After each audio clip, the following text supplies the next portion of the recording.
This week, there was a lot of concern expressed about North Korea's nuclear capability. It was reported that they detonated a small nuclear weapon. And this indeed is a serious thing, but as usual, I think most of the world has overreacted to it. But more interesting is the fact that they wouldn't have had these weapons if they hadn't been subsidized by the West. We directly helped them in their nuclear program in a way of bribing them under the Clinton administration, actually helped them.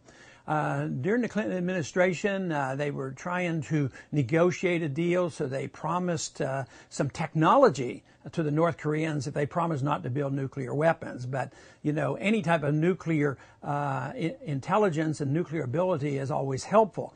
Not only that, is we have subsidized the Pakistanis to the tune of tens of billions of dollars over the years, and it is said that probably a lot of the technology also came from Pakistan. So this to me sort of is an expression of the weakness of our policy overall.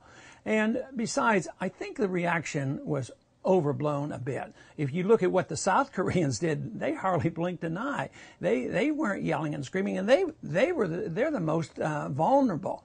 And if there is indeed a military threat in that part of the world, it should be the business of South Korea, it should be the business of Japan, it should be the business of China, not the American taxpayer. Interestingly enough, there's been a treaty with South Korea for 50 years or so, which means that no matter what happens over there, we have obligated a next generation of Americans to go over there and fight. I don't like these kind of treaties. I don't think we have the moral right or the constitutional right to obligate future generations to automatically go to war. And for this reason, I don't think this kind of a treaty that we've had with South Korea is proper. Matter of fact, I think we'd be a lot better off if we followed a completely different program with South Korea. I've advocated bringing the troops home for a long time. I've advocated to get out of the way of any negotiations between the South and North Koreans. And obviously, we shouldn't give them any more money. That's the last thing we should do. North Korea is sort of like a spoiled child. They get up there and they yell and scream and they're going to blow up the world. So we say, oh, don't do it. We'll give you more money. Or we threaten them, even, militarily. And I don't think we should do either one. I think it would be proper to even talk about trading with North Korea.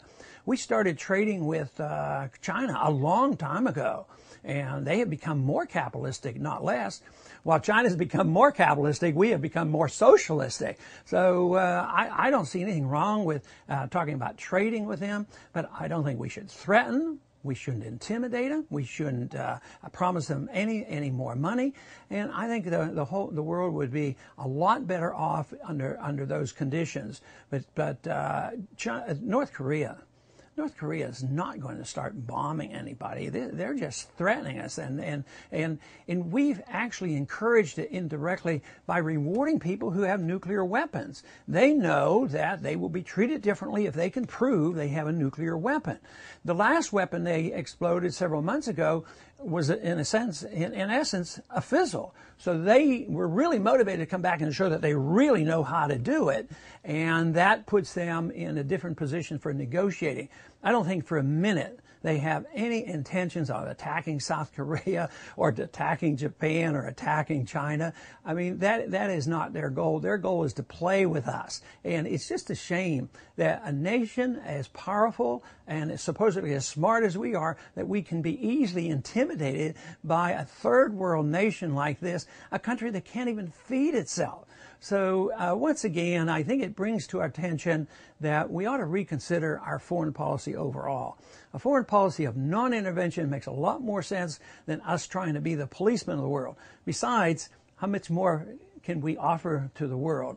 We're flat out broke, so we can't be buying our friends any longer. So it's very necessary for us to be serious and start talking about changing our foreign policy to one of non-intervention, one that is based on the Constitution, and one where we could save a lot of money and have a lot more friends around the world.